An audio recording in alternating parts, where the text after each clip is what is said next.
El pacto argumentado. Mira al pacto. Salmo 74:20. El que entiende la ciencia de la argumentación con Dios tendrá éxito en la oración. Hazme recordar, entremos en juicio juntamente, es un mandamiento divino.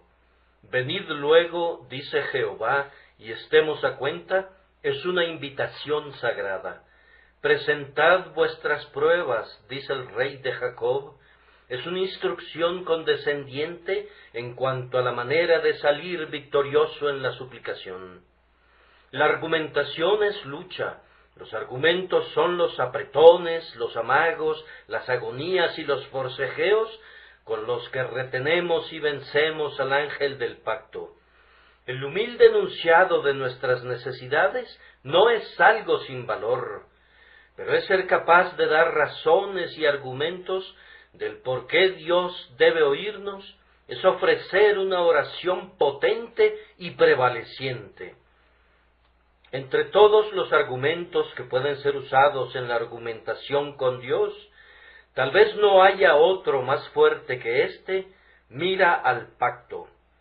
Como se dijo de la espada de Goliat, podríamos decir de este argumento: ninguno como él.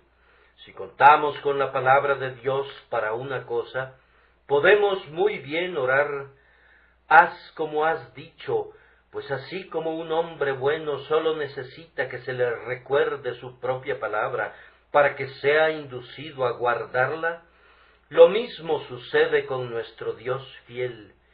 Él únicamente necesita que le hagamos recordar estas cosas para que las haga para nosotros. Si Él nos ha dado algo más que su palabra, es decir, si nos ha dado su pacto, su solemne convenio, entonces podemos clamar a Él con la mayor presencia de espíritu: mira al pacto, y luego podemos esperar y aguardar con tranquilidad su salvación. No necesito decirles, pues confío que estén bien cimentados en esta materia, que el pacto del que se habla aquí es el pacto de gracia. Hay un pacto que no podemos argumentar en la oración, es el pacto de obras, que es un pacto que nos destruye, pues lo hemos quebrantado. Nuestro primer padre pecó, y el pacto fue quebrantado. Nosotros hemos continuado en su perversidad, y ese pacto nos condena. Por el pacto de obras ninguno de nosotros puede ser justificado, puesto que todavía continuamos quebrantando nuestra porción de él, y continuamos atrayendo la ira sobre nosotros a un grado máximo. El Señor ha hecho un nuevo pacto con el segundo Adán, nuestra cabeza federal, Jesucristo nuestro Señor.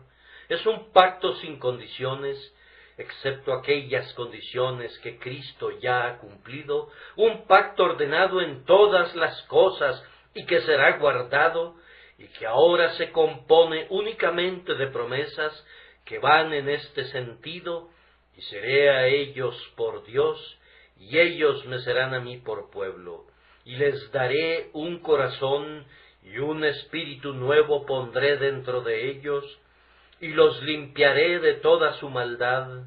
Un pacto, digo, que en un tiempo contenía condiciones, todas las cuales cumplió nuestro Señor Jesús cuando terminó con la transgresión y puso un fin al pecado e introdujo la justicia eterna. Y ahora todo el pacto está constituido de promesas y se compone de eternos e infalibles yo haré y se hará, que permanecerán siendo los mismos para siempre. Hablaremos del texto de esta manera. ¿Qué significa el argumento que tenemos ante nosotros: mira al pacto? Luego reflexionaremos un poco acerca de dónde proviene su fuerza. En tercer lugar, consideraremos cómo y cuándo podemos argumentarlo, y concluiremos notando cuáles son las inferencias prácticas de ello. Comencemos por esto. ¿Qué quiere decir el argumento mira al pacto?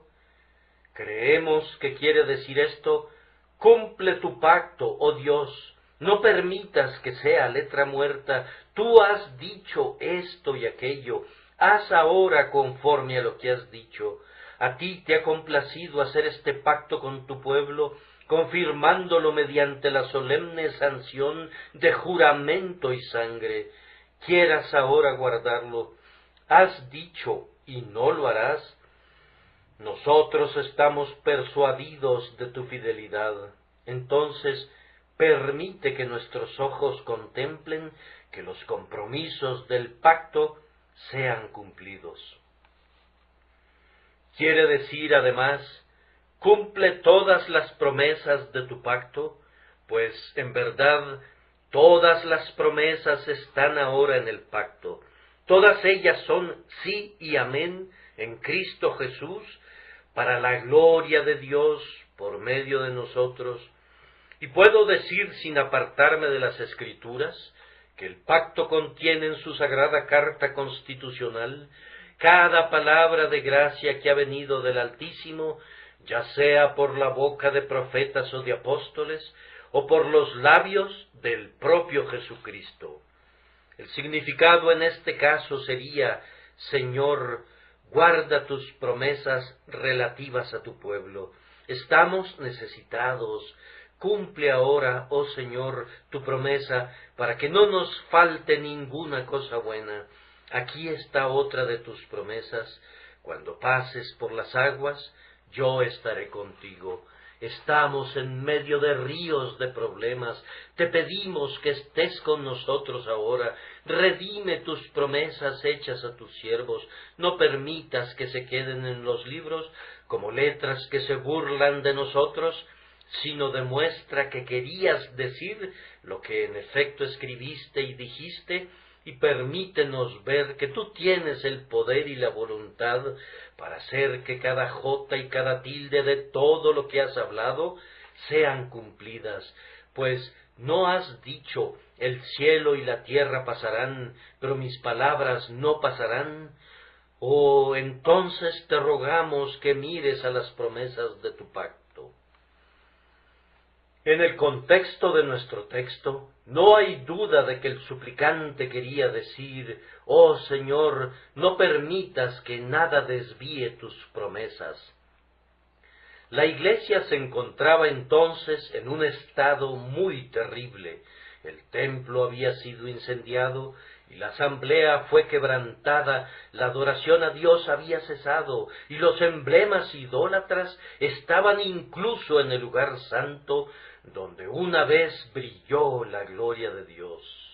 El argumento es: oh Señor, no permitas que yo soporte tal tentación que caiga, no permitas que me sobrevenga tal aflicción que sea destruido, pues no has prometido que no nos asediará ninguna tentación, sino aquella que podamos soportar, y que con la tentación habrá juntamente una salida.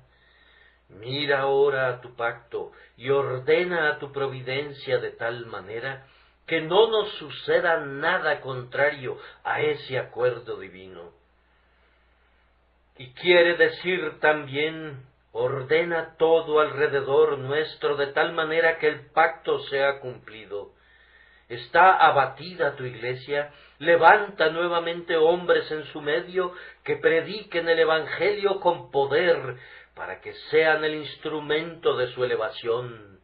Creador de los hombres, Señor de corazones humanos, haz esto y haz que tu pacto que hiciste con tu iglesia, de que nunca la abandonarás, sea cumplido.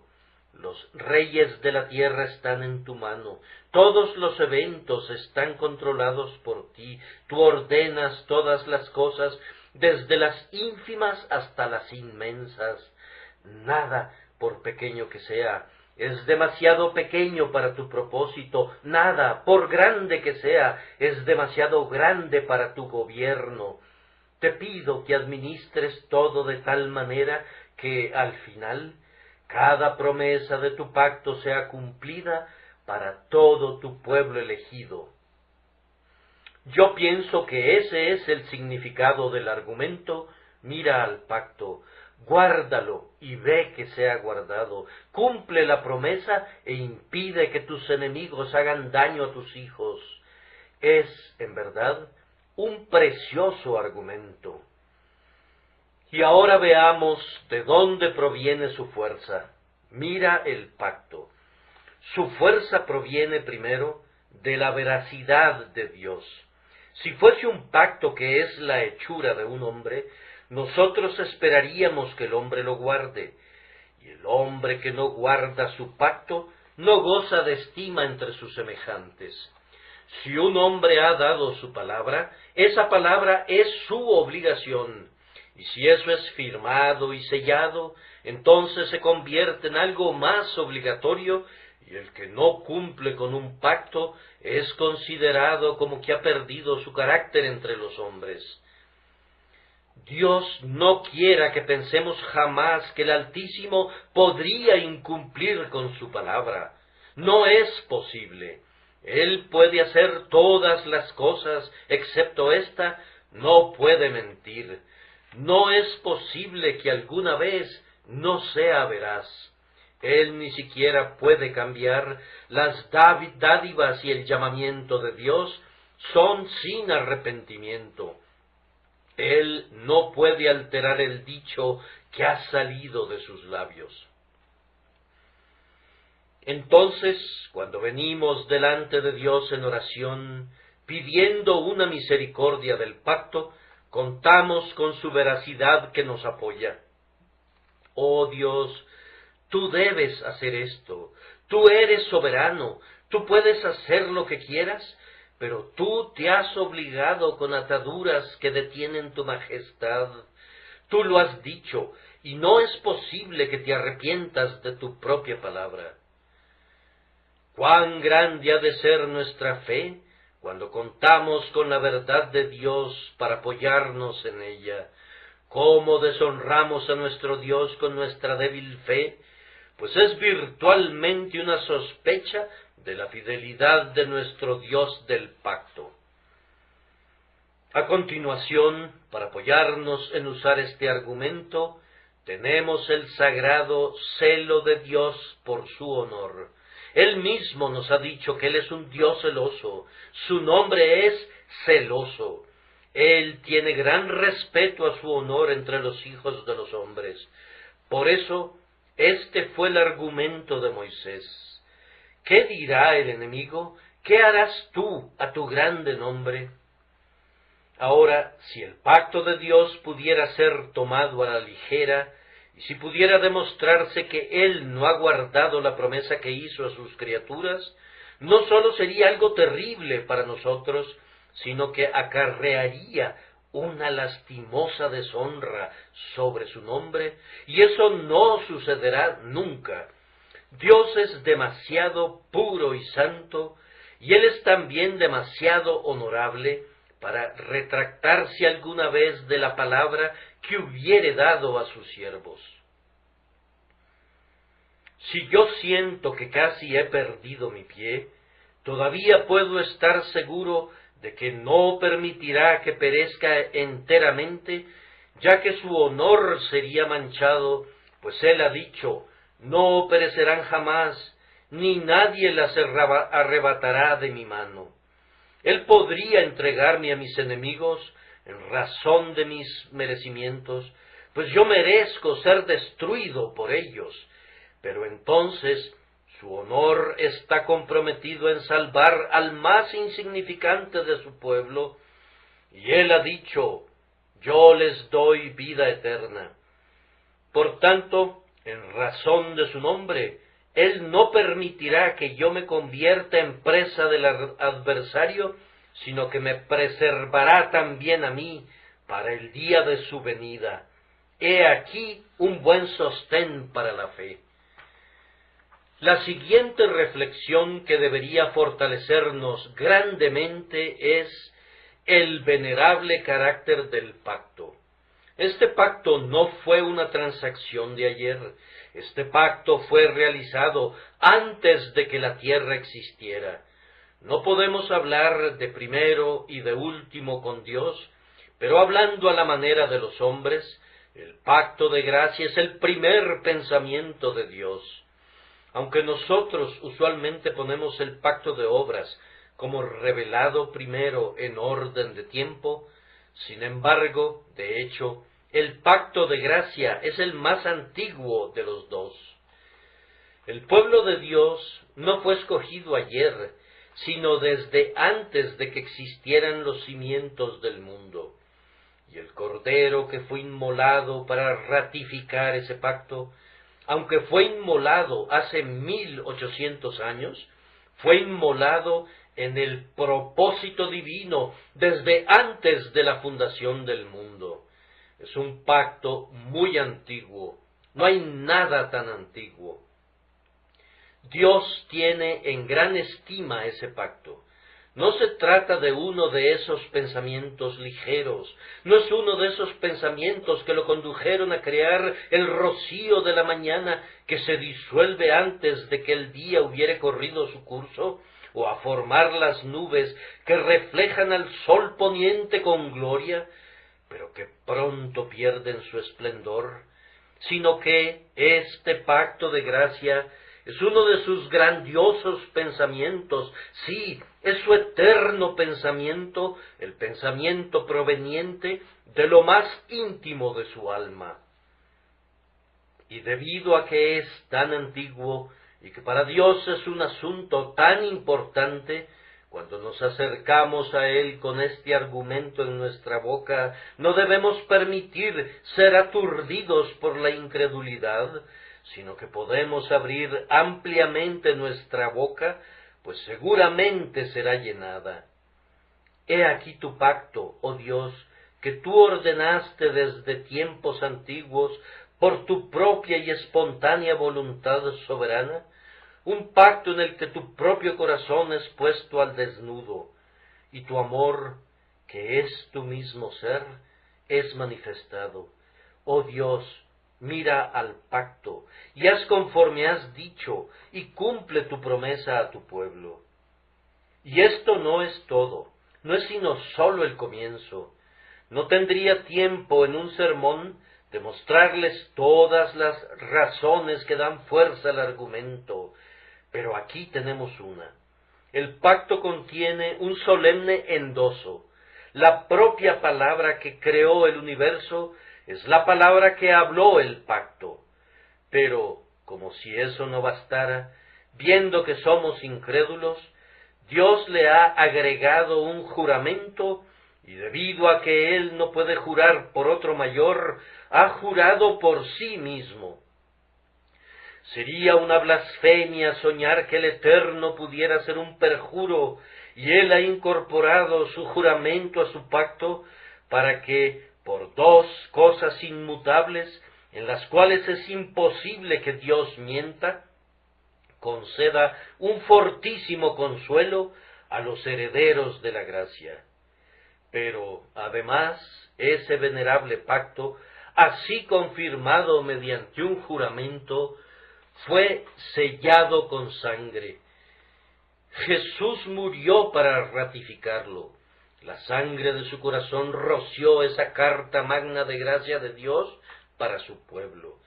Ahora es un pacto que Dios, el justo, debe guardar.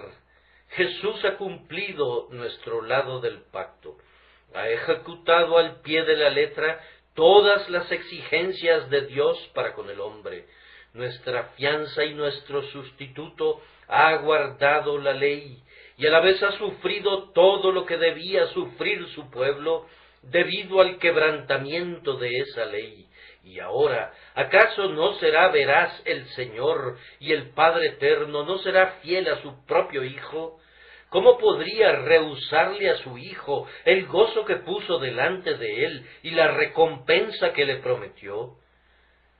Verá linaje, verá el fruto de la aflicción de su alma y quedará satisfecho.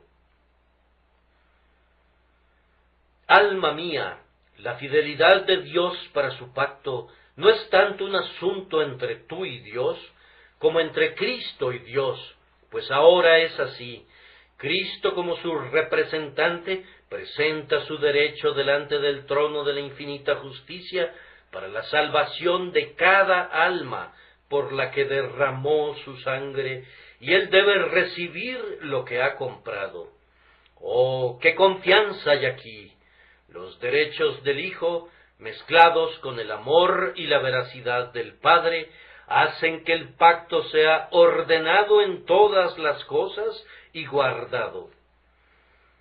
Además, recuerden que hasta ahora, y no los detendré más tiempo con esto, nada del pacto ha fallado jamás. El Señor ha sido probado por millones de su pueblo, que se han encontrado en graves emergencias y en serias dificultades, pero nunca ha sido reportado en las puertas de Sión que la promesa se convirtiera en nada, ni tampoco nadie ha dicho que el pacto sea nulo y vacío.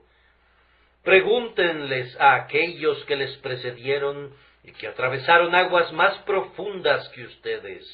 Pregúntenles a los mártires que ofrendaron sus vidas por su Señor. ¿Estuvo con ellos hasta el fin? Las plácidas sonrisas en sus rostros, mientras soportaban la muerte más dolorosa, fueron testimonios evidentes de que Dios es veraz. Sus cánticos de gozo, sus aplausos en medio del fuego, e incluso su exultación en el potro de tormento, o mientras se pudrían en un horrible calabozo, todas estas cosas han demostrado cuán fiel ha sido el Señor. ¿Y no han oído con sus propios oídos el testimonio del pueblo agonizante de Dios? Ellos se encontraban en condiciones en las que no podían ser sostenidos por la mera imaginación, ni podían ser sacados a flote por el frenesí, y sin embargo han sido tan felices como si el día de su muerte hubiese sido el día de su boda. La muerte es un asunto muy solemne para que un hombre se ponga a fingir en ese momento. ¿Pero qué dijo tu esposa en su muerte? ¿O qué dijo tu madre que ahora está con Dios? ¿O qué dijo tu hijo que ya había conocido el amor del Salvador? ¿Acaso no puedes recordar sus testimonios incluso ahora? Me parece que escucho a algunos de ellos, y entre las cosas de la tierra que son como los goces del cielo, pienso que este es uno de los más notables, el gozo de los santos que han partido cuando ya oían las voces de los ángeles que revoloteaban cerca y se han vuelto y nos han relatado en un lenguaje entrecortado los goces que desbordaban en ellos, su visión cegada por el brillo excesivo y sus corazones arrebatados por la bienaventuranza que los inundaba. ¡Oh, ha sido dulce ver partir a los santos! Menciono estas cosas ahora, no simplemente para refrescar su memoria, sino para reafirmar su fe en Dios. Él ha sido veraz tantas veces y no ha sido falso nunca, y experimentaremos ahora alguna dificultad en confiar en su pacto. No, por todos estos años en los que la fidelidad de Dios ha sido puesta a prueba y nunca ha fallado, hemos de confiar que Él tendrá consideración de nosotros, y hemos de orar valerosamente, mira al pacto. Pues fíjense bien, como ha sido en el principio, es ahora y será para siempre, por los siglos de los siglos. Será para el último santo como fue para el primero. El testimonio del último soldado del ejército será: no ha faltado una palabra de todas las buenas palabras que Jehová vuestro Dios ha dicho de vosotros. Solo una reflexión más aquí.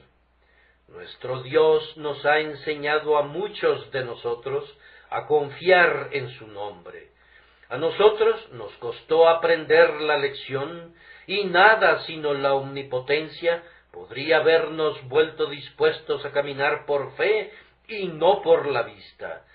Pero con mucha paciencia el Señor nos ha conducido al fin a no tener sino confianza en Él, y ahora dependemos de su fidelidad y de su verdad. ¿Es este tu caso, hermano? Entonces, ¿qué pasa? ¿Piensas tú que Dios te ha dado esta fe para engañarte?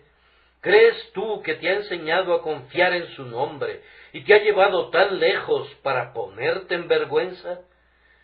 ¿Te ha dado confianza en una mentira su Santo Espíritu? ¿Y ha obrado en ti fe de mentira? Dios no lo quiera. Nuestro Dios no es un demonio que se deleitaría en la desdicha que una confianza infundada seguramente nos traería. Si tú tienes fe, Él te la dio, y el que te la dio conoce su propio don y lo cumplirá.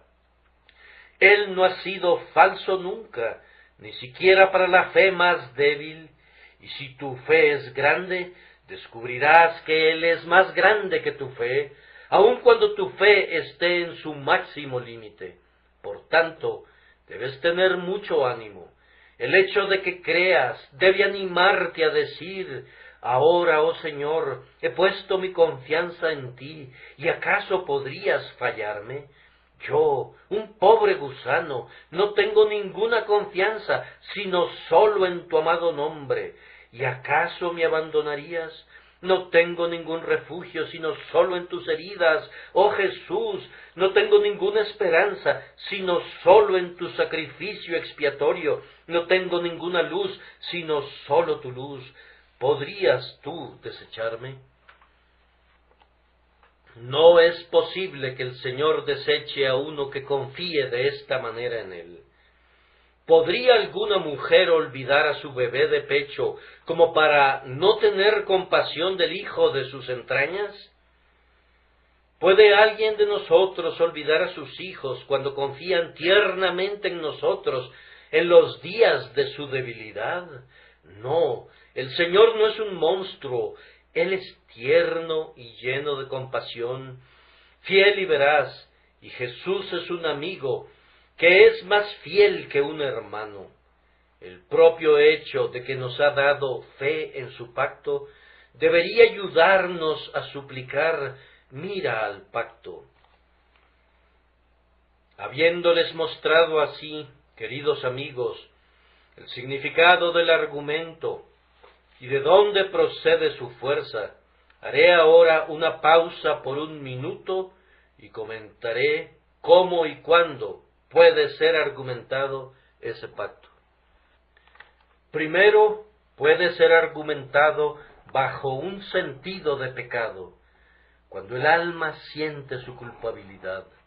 Permítanme leerles las palabras de nuestro apóstol en el capítulo 8 de los Hebreos, donde está hablando de este pacto en el versículo 10, por lo cual este es el pacto que haré con la casa de Israel después de aquellos días, dice el Señor: pondré mis leyes en la mente de ellos, y sobre su corazón las escribiré, y seré a ellos por Dios, y ellos me serán a mí por pueblo, y ninguno enseñará a su prójimo, ni ninguno a su hermano, diciendo: conoce al Señor, porque todos me conocerán desde el menor hasta el mayor de ellos, porque seré propicio a sus injusticias, y nunca más me acordaré de sus pecados y de sus iniquidades. Ahora, querido oyente, supón que tú estás bajo un sentido de pecado. Algo ha revivido en tu recuerdo de la culpa pasada, o podría ser que has tropezado tristemente en este preciso día, y Satanás susurra: tú ciertamente serás destruido, pues has pecado. Acude al grandioso Padre y abre esta página poniendo tu dedo en ese versículo 12 y di: Señor, tú has establecido un pacto conmigo en tu infinita, ilimitada e inconcebible misericordia. viendo que yo creo en el nombre de Jesús, y ahora te suplico que mires al pacto. Tú has dicho, seré propicio a sus injusticias. Oh Dios, ten misericordia de mí. Nunca más me acordaré de sus pecados y de sus iniquidades. Señor, nunca más recuerdes mis pecados. Olvida para siempre mi iniquidad. Esa es la manera de usar el pacto. Pero supongan, amado hermano o hermana, que están esforzándose por dominar la corrupción interior con un intenso deseo de que la santidad sea obrada en ustedes. Entonces, lean otra vez el pacto según lo encuentran en el capítulo 31 de Jeremías. Se trata del mismo pacto, y solo estamos leyendo otra versión del mismo. Este es el pacto que haré con la casa de Israel después de aquellos días, dice Jehová. Daré mi ley en su mente y la escribiré en su corazón. Ahora ustedes pueden argumentar eso y decir, Señor, tus mandamientos sobre piedra son santos, pero yo los olvido y los quebranto. Pero, oh Dios mío, escríbelos en las tablas de carne de mi corazón. Ven ahora y hazme santo, transfórmame, escribe tu voluntad en lo íntimo de mi alma para cumplirla, y desde los cálidos impulsos de mi corazón, sírvete como quieres ser servido. Mira a tu pacto y santifica a tu siervo. O supongan que desean ser sostenidos bajo una fuerte tentación para no retroceder y volver a los viejos caminos. Tomen el pacto según se encuentra en Jeremías, en el capítulo 32, en el versículo 40.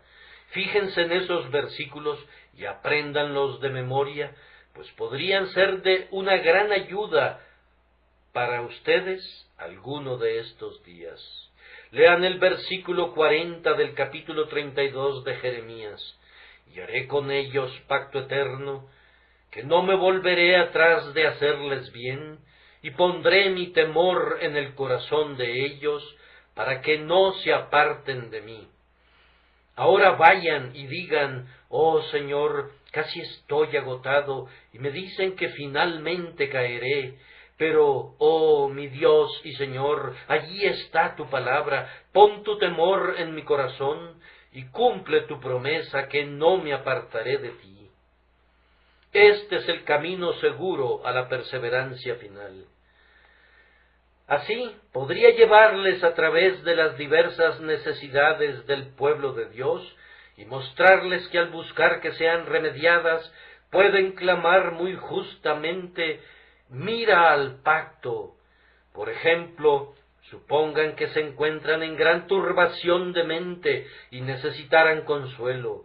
Pueden acudir a él con esa promesa del pacto, como aquel a quien consuela su madre, así os consolaré yo a vosotros, y en Jerusalén tomaréis consuelo. Acudan a él con eso y digan, Señor, consuela a tu siervo.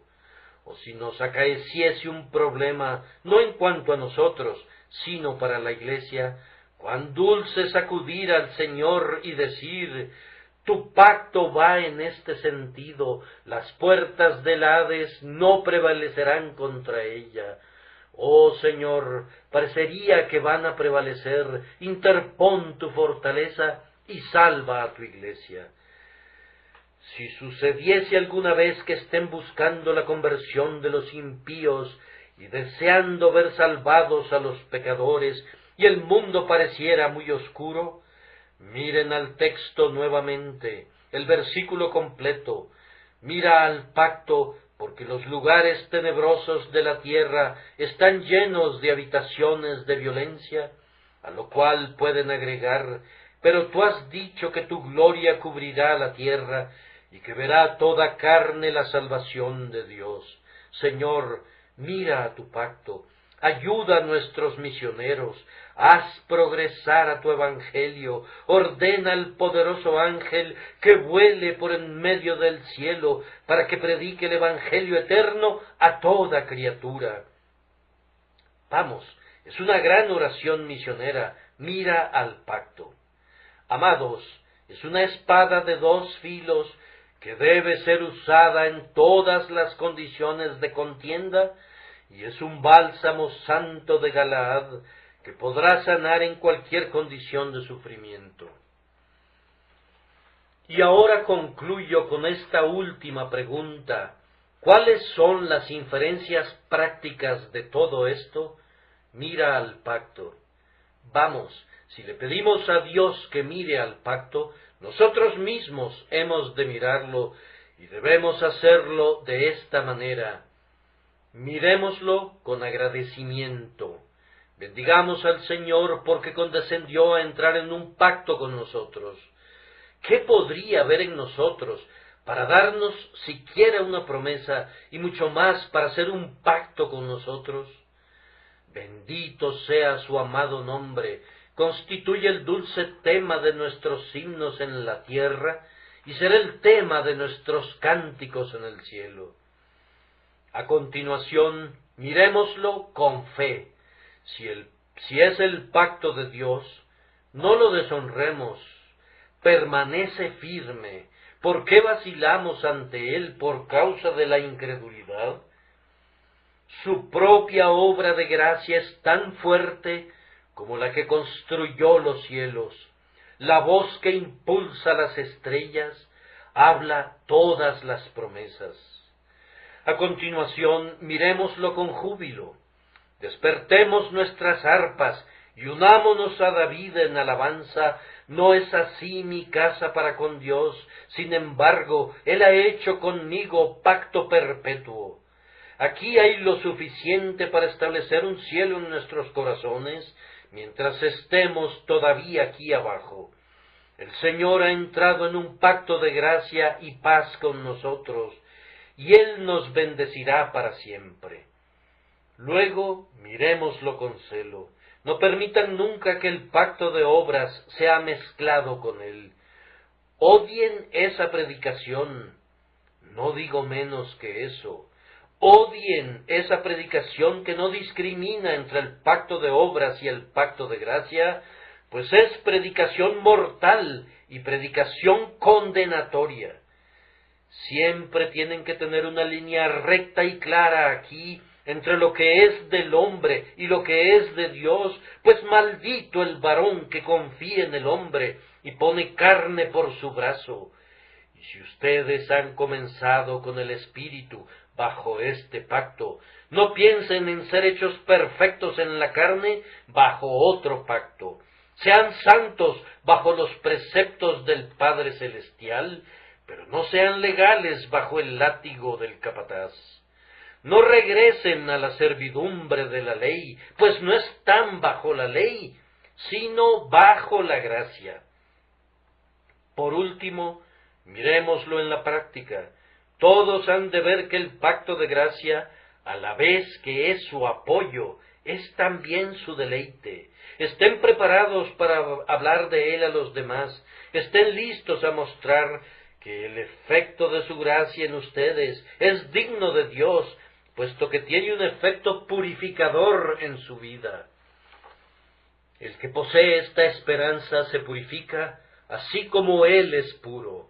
Tengan respeto por el pacto, caminando como lo hacen los que pueden decir que Dios es para ellos un Dios, y ellos son para Él un pueblo. El pacto dice: de todos vuestros ídolos os limpiaré. Entonces no amen a los ídolos.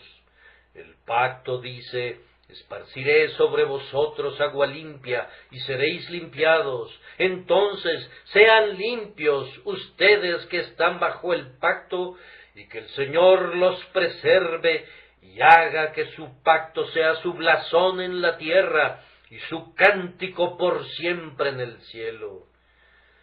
Oh, que el Señor nos lleve a los vínculos de su pacto y nos dé una fe simple en su amado Hijo, pues esa es la señal de los que están bajo el pacto. Amén y amén.